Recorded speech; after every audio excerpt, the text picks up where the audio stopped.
Good evening, night owls. We're so excited to be here tonight, and we're glad to have you.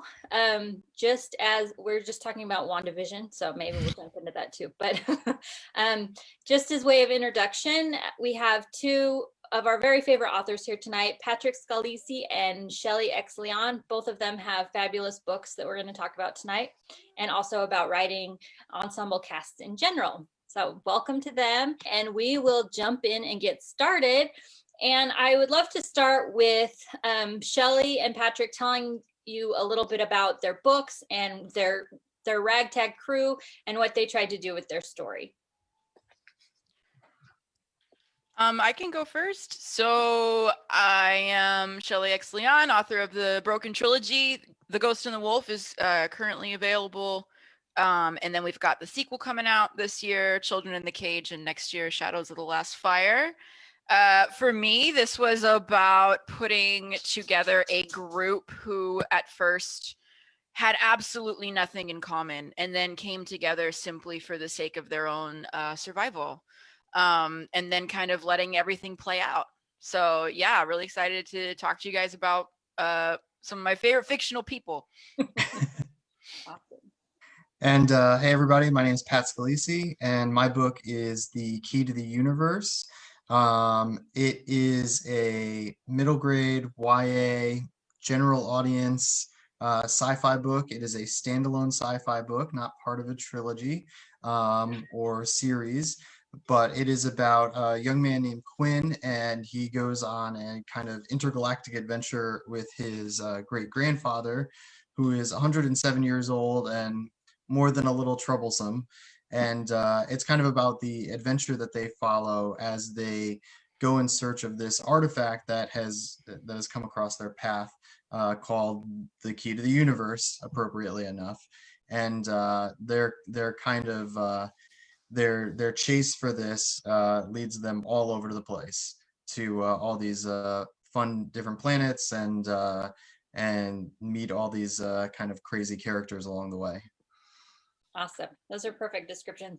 I want to say about both of them, Pats, we had the hardest time nailing down the age, right? Because Yes. you've got this geriatric grandpa who's hilarious. You've got this kid, and then it's kind of like Hitchhiker's Guide to the Galaxy, and some of the jokes are older, but it's just so fun. And so we hope with YA it would grab some younger and older readers. But anyway, it's just all over the place and so much fun. And Shelly's, we just have been editing her second book, and I haven't read it yet, but Hannah said, I have never read a series where the second book is better than the first book, but it's amazing. So just two books that we're really in love with and excited for you to experience. So as we jump into this, because you do have such interesting, distinct personalities and plot lines in your two books, can you tell us a little bit about what inspired the story, and whether the characters were influenced by other people that we might know?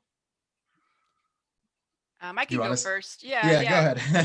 First of all, I'm totally going to pick up a copy of Pat's book and read it with my boys, because I love, we've been going through all the middle grade classics, and that just sounds like it'd be a really fun one.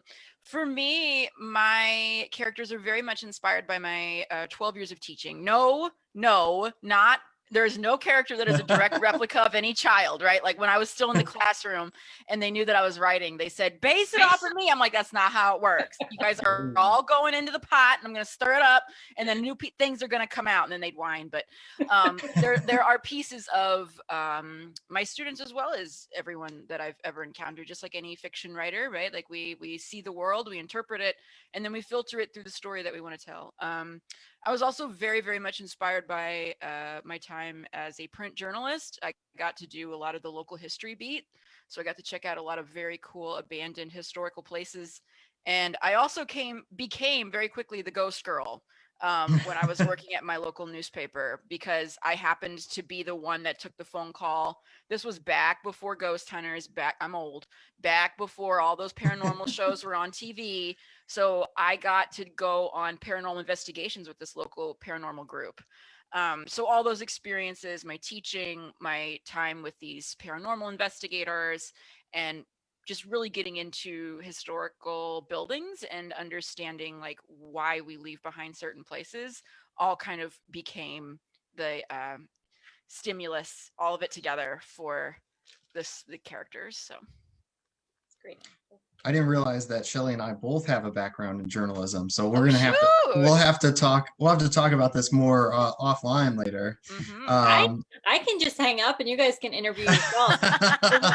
Perfect. See you later, everybody. It's over. For me, the idea kind of came about because with kind of common heroic archetypes, you have the wise old man and the usually the unseasoned, impetuous young hero. And I wanted to play around with that a little bit. And the idea came about, well, what would happen if you were to kind of flip the switch on that a little bit, and if you made the young man the wiser of the two, and the old man the impetuous one.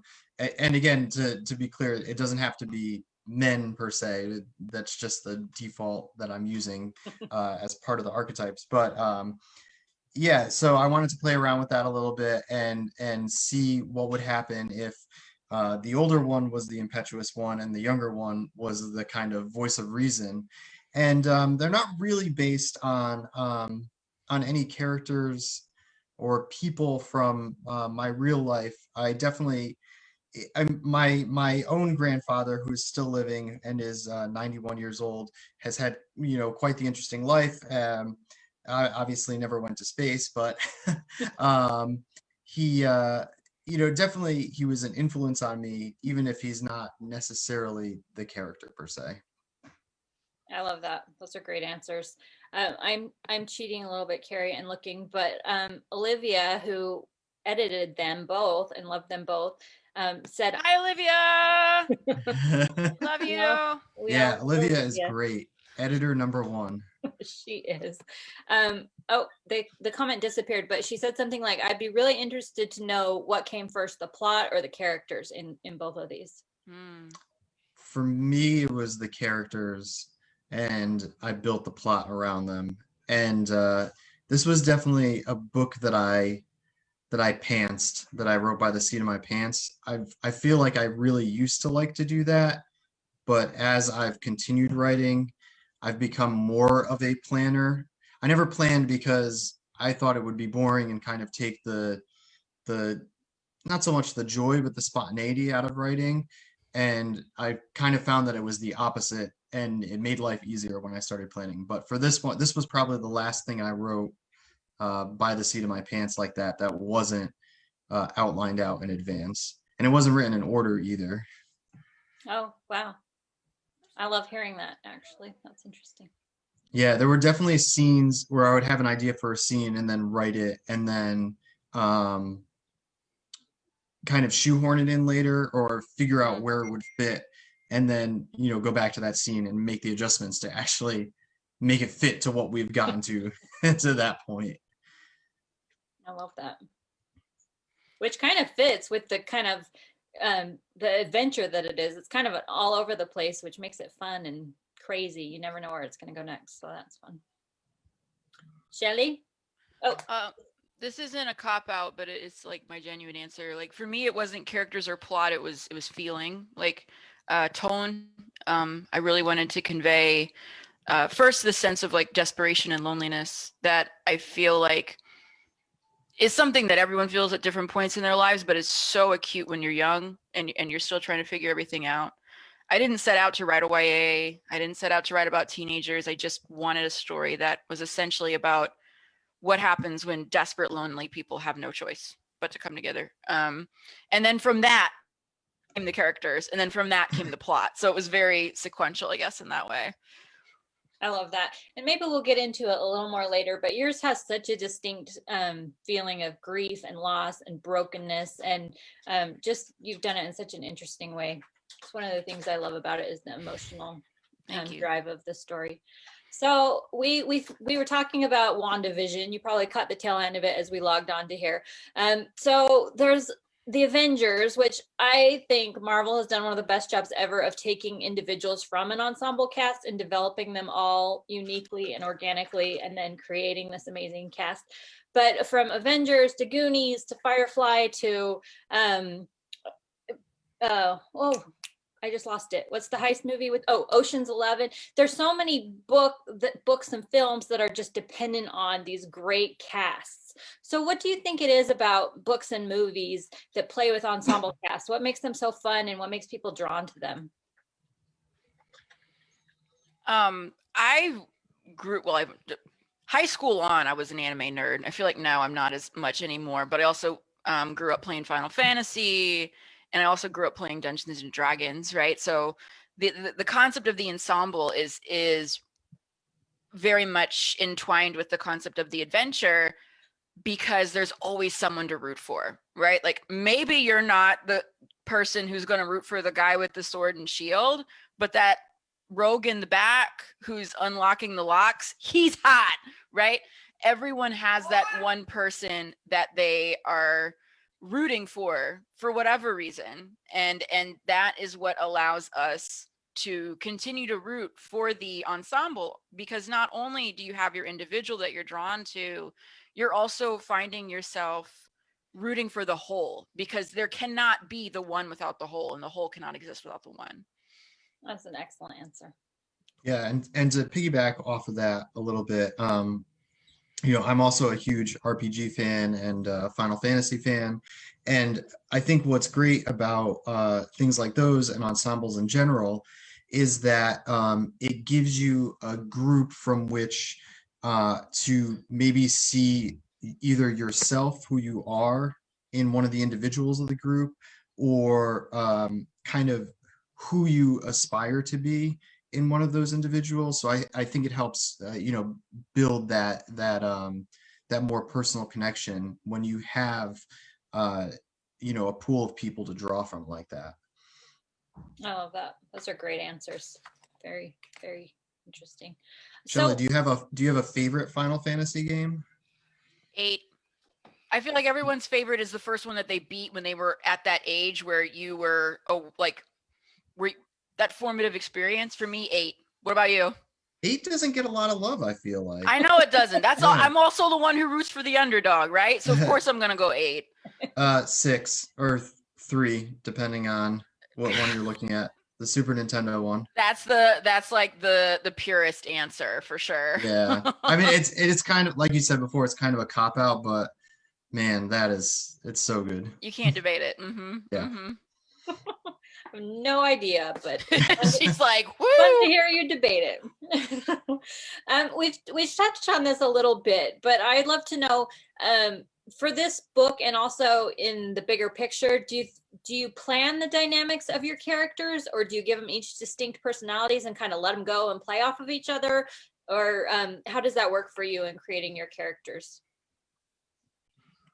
Yeah. So. Oh, go ahead, Shelly. Go ahead. We're struggling. Okay. The Zoom, there's no ability to Yeah. The nonverbals just don't happen. Go ahead, please. Yeah. No, I was just gonna say because I wanted to play with those kind of archetypes, I already had an idea of where they were going to be coming from, and so yeah, it was a matter of kind of putting those two opposite things together, the impetuousness of Abe and the kind of wisdom and I think I said this before, but voice of reason-ness of Quinn, and see how they kind of bounce off of each other when things start to get hairy. Awesome.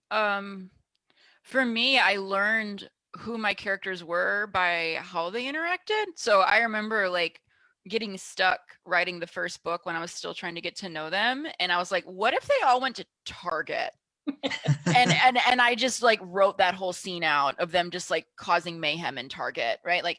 Things like that, where their individual personalities shape based on how they respond to the stressors of each other, really helped me form them and form their relationships.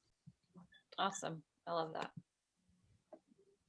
I'm a big fan of that. I always compared to like a road trip with people you Yeah. don't know, like all their idiosyncrasies and annoying things and interesting character quirks come out when you just force them together. So again, we've touched on this a little bit, but Shelly has the teens, which seem like a kind of united character group, but they're not if they're from very different backgrounds and different experiences. And then Pat has the grandpa with the younger boy, which kind of creates its own dynamic there. So what surprised you or was unexpected as you were creating these characters? Did anything come out of it that you hadn't anticipated?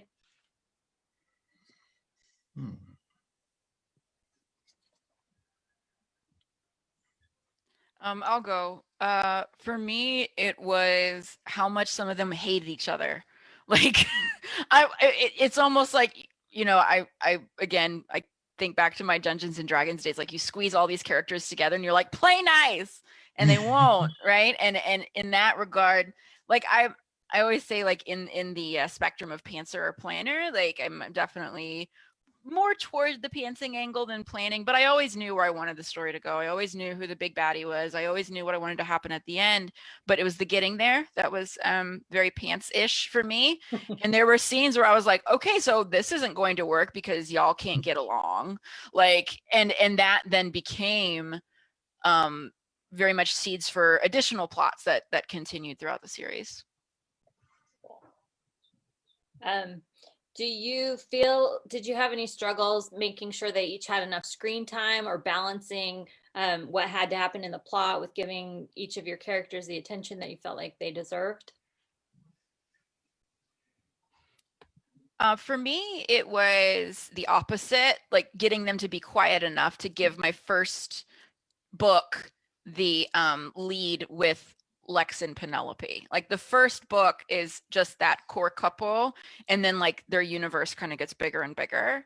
And then by the time the second book rolls around, I realized that it couldn't just be these two voices anymore. Their experiences were too different. So in books 2 and 3, I actually expand to 4 characters telling the story. So I think one of the things too that's nice about ensemble casts is that you can help it can help build tension and build suspense when you separate them. And I remember very clearly when I realized this as like a reader and as a writer. One of my favorite books when I was growing up was Terry Brooks's The Sword of Shannara. Yeah, Wish song, yes. but the first one has a great ensemble cast. The series though, yeah. Like, can we just talk about how much garbage that was? I don't mean to interrupt, but oh my gosh, like I'm like, you're dead to me. Like, we're not even like the first trilogy of books is good. I don't know that it needed anything beyond that. No, in the TV show, we don't even talk about it. No. Oh yeah. No. They spoiled. No. I loved. Ugh. This is a side note, but I love how they spoiled the end of the television show within the first episode. If you'd read the book, you were like, oh, that's the ending. So like that's the twist. You just put it out there, right there, like 40-year-old spoilers. But anyway. I remember when I was reading that and realizing that by separating the characters, the kind of tension and drive that it could bring to the plot, because it's like you have everybody together, you have the party together. I mean, and the same thing happens in the Lord of the Rings too, and countless other fantasy books. But I think back to this specifically because consciously it's when I realized it. You have the party, the ensemble together, and then they get separated, and all of a sudden you're following like Flick's story. You're like, oh man, I wonder what happened. I wonder what's happening to Menion. I got to keep reading so I can get to a part that goes back to him. And then you're with Menion, and you're like, oh, well, what's happening to Flick and Shay? I got to go back to them.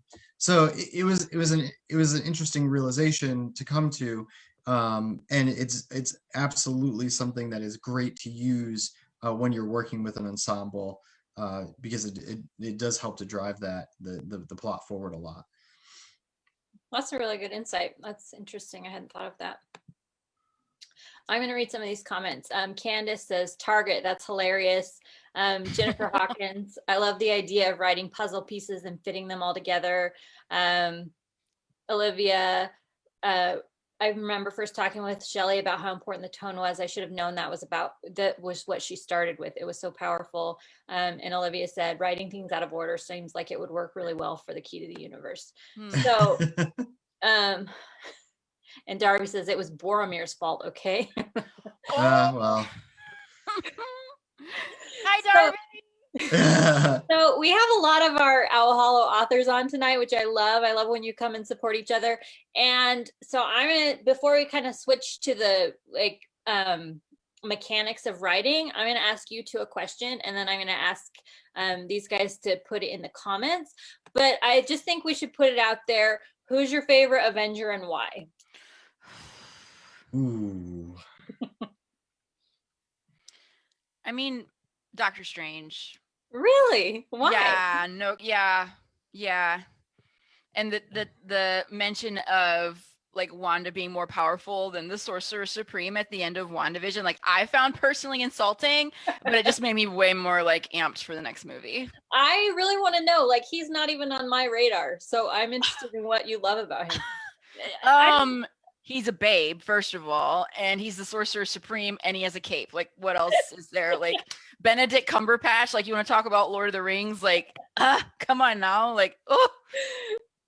Well, this is exactly what Pat was saying. Like, we find our people to latch onto, and that's what moves the story along. Yep. Okay, Patrick, what about you? I think I'm going to go with Captain Marvel. Okay. Not the least of which because she has a cat. Which is not really a cat, but yeah, I don't know. She has a really interesting temperament, I think, that we haven't seen her on screen that much. But the kind of implications for a lot of the cosmic story that I think and hope we're going to get coming forward, I think is what's going to make it really fun. I can tell you though, this is funny because it came up on my Facebook memories not too long ago. But before the Infinity War movies came out and Endgame came out, I did a full rewatch, and I can tell you what my favorite joke in the entire MCU. Well, I have two favorite jokes in the entire MCU. The first one is I think it's in Winter Soldier, where they're Cap and Natasha are in the bunker, and Natasha's like, she's booting up the old computer, and she's like, "Do you want to play a game?"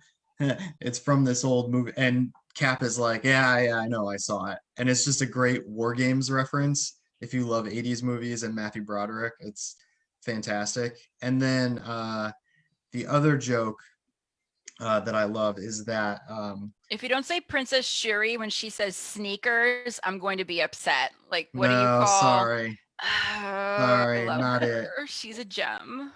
No, what I was gonna say was in Infinity War, where Rocket kind of has an aside where he's like, "I'm gonna get that arm." About Bucky's mechanical arm, because it's like a joke that took like 3 movies to set up and pay off. So I thought that was pretty good. Oh, I love that. That's funny. Okay, I lost some. I don't know why I can't see some of the comments, but Candace says Thor. Darby says Thor. Olivia, who did you say again? Jennifer Hawkins is on the same page as Olivia. Oh, Olivia says she loves the arm joke. Gonna get that arm.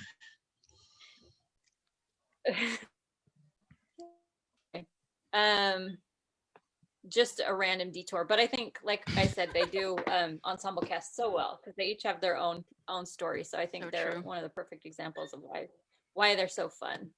Okay, let's see if we have Okay, Carrie, it's hard to choose one favorite. I love them all for different reasons. Oh, Olivia said Iron Man forever, and Yes. Jennifer fist bumped her. So clearly they're on the same page. Okay, so that's what's so fun. They all are different.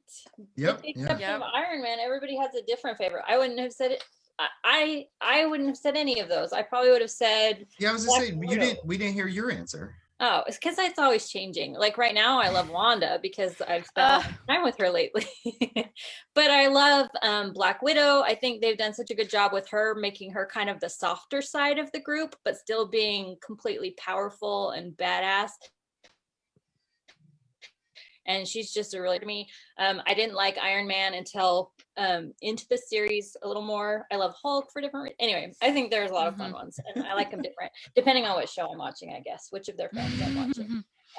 So with that in mind, the bigger picture of not just Avengers, but kind of ensemble cast in general and your story, are there certain tropes or themes in writing that you think work really well within those types of books or stories, or what do you think about that?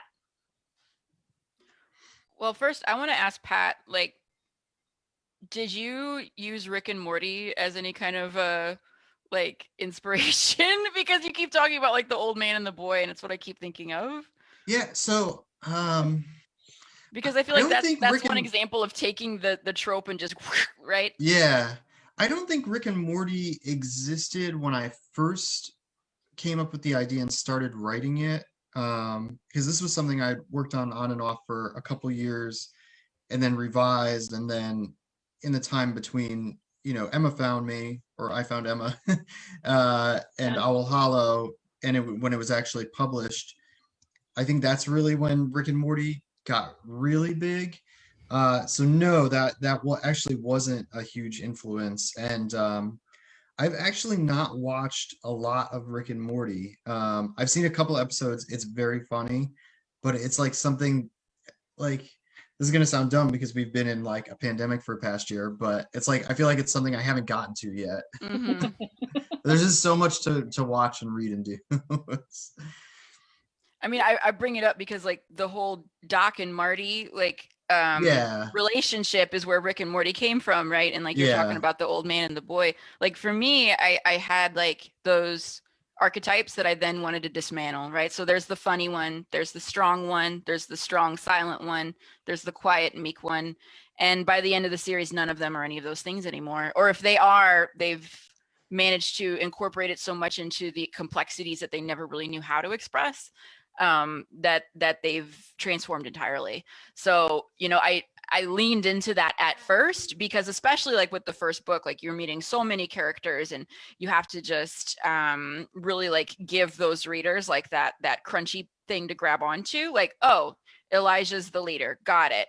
Oh, Lex is the cute, quiet one. Got it. Right. But then what do we do with those once the readers have that established? We start to break them down. Yeah, it's funny you should mention Back to the Future, because I don't think I realized until this very moment that unconsciously that was probably an influence for this, because growing up I was a huge Back to the Future fan. I mean, I still am, but like absolutely loved it when I was a kid, and it never even, I don't think that ever even dawned on me consciously that that probably got mixed into the blender somehow. Interesting. So if you were to write a new cast of characters from scratch, what would you do the same? What would you do differently? What did you learn that you can convey to other writers? Ooh. I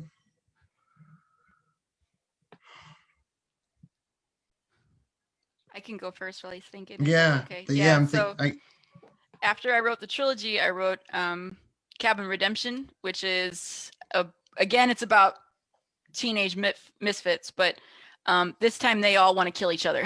So for me, when I rewrote it, I really wanted to ramp up like just the necessity for survival. and to go full horror, right? Because anybody who's read Ghost and Wolf, it's more on the thriller angle.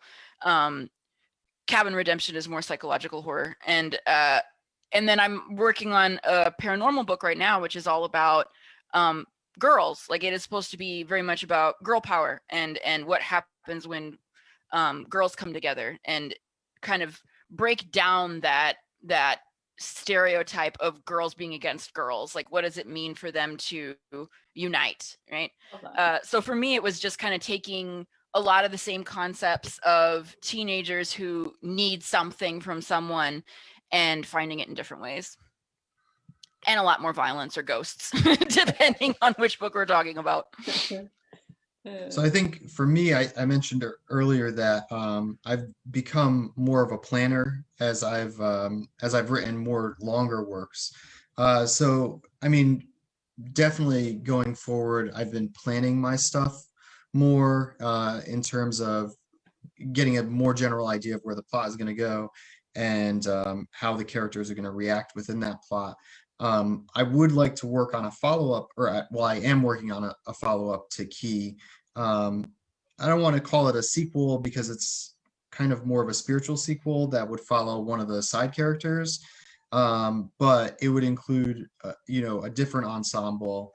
And yeah, I think planning it out will be an interesting experiment to see how it compares to the final product that was Key, and what this will end up being. Awesome. That's exciting. Awesome. What are the challenges? We've talked about some of the benefits of doing a cast. Are there other benefits you can think of, or are there challenges, or what's kind of the good parts and bad parts of doing an ensemble cast versus a single point of view character?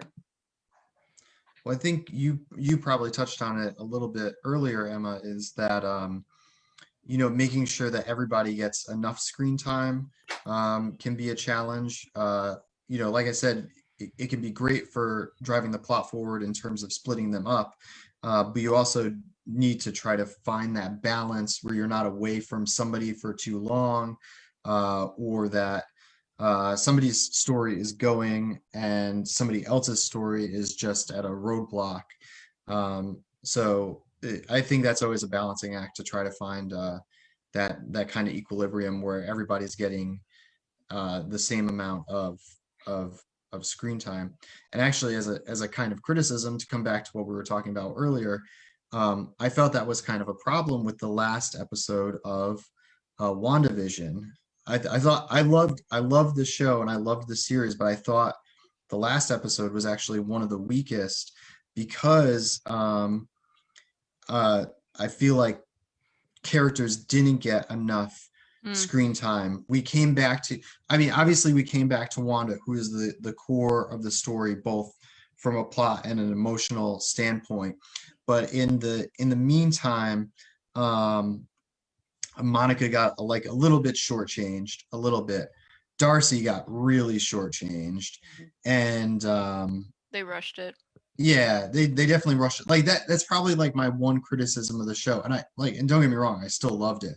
But that's a great example of how you have this larger cast at work, and maybe people didn't get the same amount of equal footing as they might have in order to give you the same, I guess, emotional response to their characters that you would want. Because I wanted to hear more from I wanted Wanda's resolution, and you need that for the story, but I also wanted to hear about those other people too. And I guess from a technical behind the scenes standpoint, I guess they finished filming, or they were trying to finish filming just as the pandemic was getting underway. So that probably didn't help things either, but it's a good example. Excellent. Yeah, for me, actually, the books I've written after this point have been third person limited from one character's perspective, simply because the challenge of juggling multiple perspectives is hard if you don't have equally compelling characters. And that was always my concern as I was writing the first book, and then obviously the second and the third, is like, I need you to care about all four of these narrators equally. Like when I switched from Mason to Helena, and then from Helena to Penelope, I don't want you to be like, oh shoot, now I got to be stuck in her head again, right? Like I want you to want to know what is happening to them. Whereas when you start with one character, like then the rest of the world can kind of come into them. So it's not as much of a challenge in juggling these different perspectives and really thinking through, like, is my reader going to care as much about this part of it as I do? And then also thinking about, like, what do you do when you expand into this ensemble? I couldn't help but think of Game of Thrones / Song of Ice and Fire. Like, I read all the books, and I'm one of those people where I'm like, the TV show also dead, because it completely got too big for its britches, right? Like George R.R. Martin has this wonderful structure where the story starts very, very small, and then gradually he opens up the entire world to you, right? And it takes a novel to bring that world back together for there to be an ending. And if you cannot do that, then you can't go that big. So if you're going to go bigger, you have to know where you're going and why you're going there.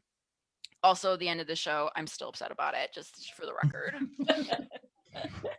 Those are excellent points. You guys are so smart. Jennifer Hawkins asks, any tips or tricks for how to write conversation between multiple characters in a scene? It gets so clunky for me every time. I think for me, it's important to listen to how people talk and remember that we don't always speak in full sentences, and we use colloquialisms and things like that. So to kind of just be casual about it, and that's the one place where you kind of don't have to worry so much about having perfect grammar and perfect sentence structure, because the reality is that's not the way people talk. Yeah, for me, I struggle with like I have a very loud family, and when we all get to going back and forth, like there is no one person talking at a time. But by the nature of how books are written, you have to have one person talking at a time. So for me, it's this balance of, okay, well, where is the spotlight right now? Like, and where do I want the voice to be most emergent? Like who is speaking and what are the others doing? So it's almost for me like a play.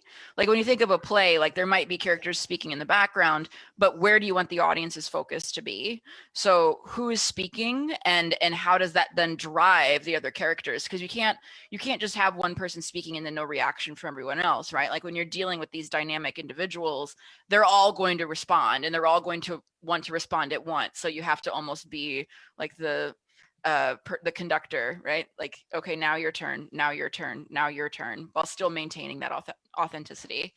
So yeah, it's hard for me too. Those are great. That's a great way to look at it. The conductor. I like that. The idea of the play too is really interesting. That's a great way of thinking about it. Yeah. Look at all those metaphors. Take one and run with it. Those are all awesome.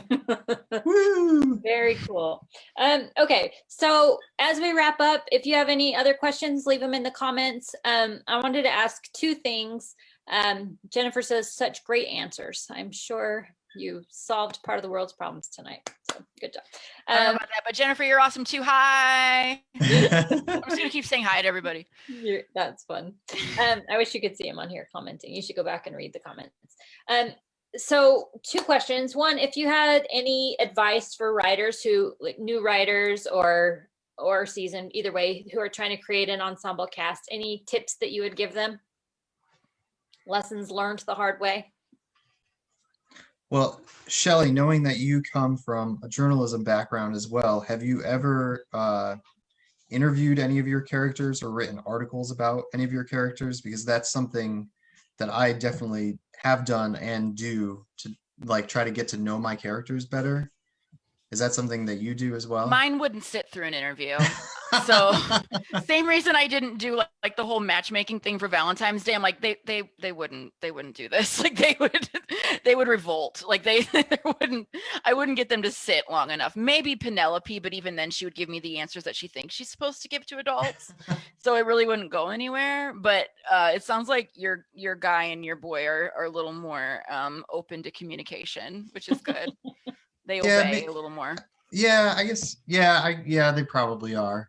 And actually thinking about it, I don't think I wrote articles about either of them. I wrote them more about some of the other supporting characters as kind of like supplemental pieces or kind of get to know you pieces as I learned who they were. And writing like feature articles about them as if it were like a magazine feature is really fun too. There's like a sport in the book. It's called VR Sector. So I did like a sports feature, which was interesting because I've never been into sports journalism at all. But I did like a sports feature about it, and that helped me like flesh out the game a little bit. So I guess my advice would be one fun way to get to know your characters is to interview them or write articles about them, and that could always be fun, and it creates some fun supplemental material too that you could either choose to use or choose not to use. You know, you could keep it for yourself, or I think I released some of mine in like the build up to the release of the book just as kind of like fun side stuff. So it's great tip. Very cool.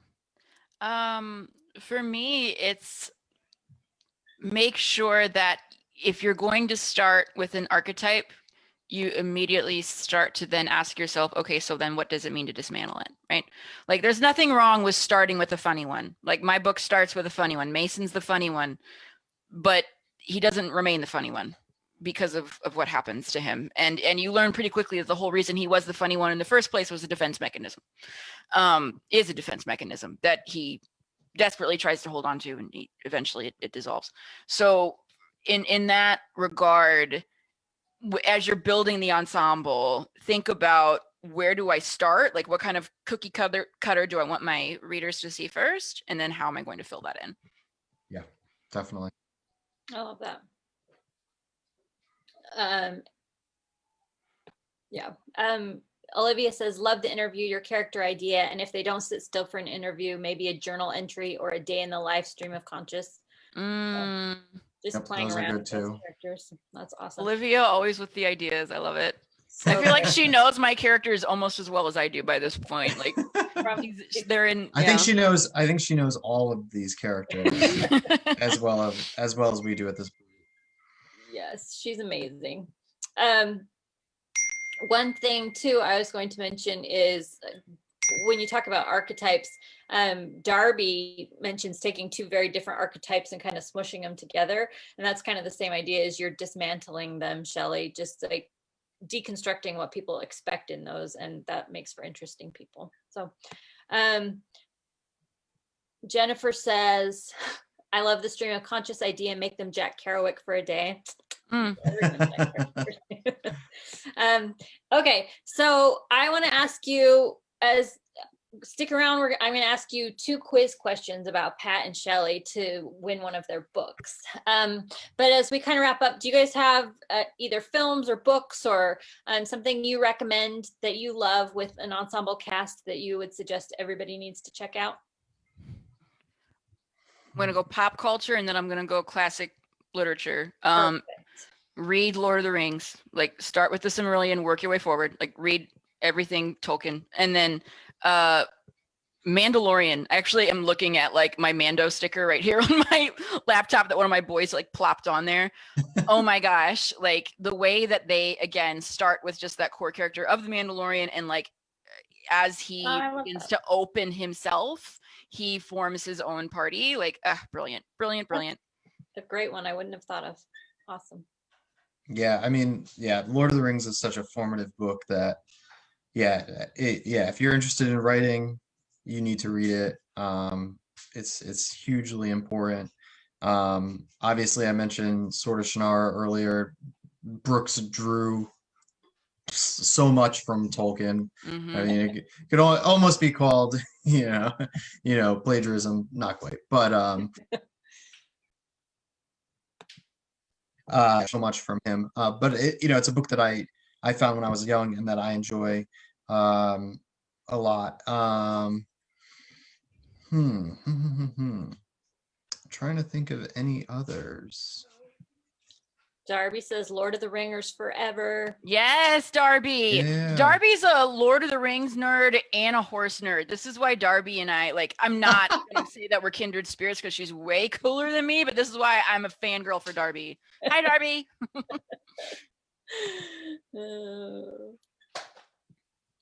Any other thoughts, Pat? I thought those were good suggestions. Would either of you consider Cloud Atlas to have an ensemble cast, since they don't really spend any time together in the same time period? That's interesting. I don't know. It's been so long since I've read it, but when I think about it, I think about them disconnected a little bit, but I don't know. Yeah. But at the same time, they're kind of unified by this, by this joint thing that's going on. That's a really interesting point. Yeah, I mean, that's such an incredible book in terms of how it was written and the writing style. Yeah, I mean, definitely recommend that if folks haven't read that.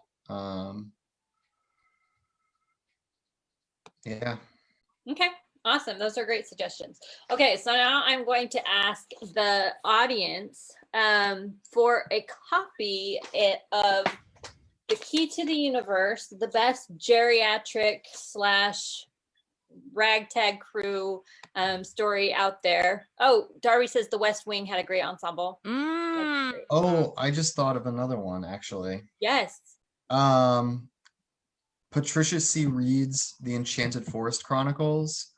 I don't know if anybody is familiar with those, but those have it kind of is like the same thing as Mandalorian, with this, where it starts out with a single character and it kind of expands the world, and each of the books is kind of told from a different person in the ensemble's perspective. So yeah, those are really great. It's a series of 4 books. Really awesome. Awesome. I'll have to check those out. Okay, to win a copy of this beautiful, fun adventure, here's your question. Which is Pat's favorite Final Fantasy? I feel like you should remember, since they had a debate over it. I mean, I could have kept going, just for the record, but Candace says Victory's Greater Than Death has a great ensemble cast too. You guys always have great recommendations. Oh, Candace says Final Fantasy 3. Pat, is that correct? Yeah, that's good enough, because that's how it was originally released in America. Oh, Olivia says 3 or 6. Oh. We're gonna. Oh, and Jen says 3 and 6. We're gonna have to have these 3 ladies duke it out. Okay, for a copy of The Ghost and the Wolf, the sequel of which is coming out this fall and is such a good book. What is one of the projects that Shelly is currently working on? She talked about several that sound amazing.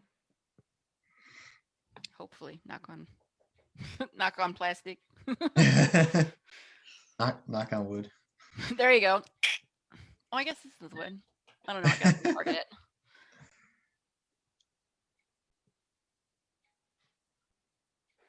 Olivia says a paranormal. Is that specific enough? Yeah. Okay, so we'll send. Jen Hawkins says a paranormal that I want to read. Candace says something about teens killing each other. That's the horror psychological one. That one's done-ish until Olivia gets her hands on it, in which case it'll be not done anymore. But I feel like it's done-ish for now. It's amazing. And Darby says painting her kitchen. Is that a side project? So many projects. Anyway, you guys are awesome. Any final words or thoughts about ensemble casts and why people should love them and why people should read your books? Ensemble classes are great and fun. Well said. Pull quote right there. Boom. Full quote. Done and done.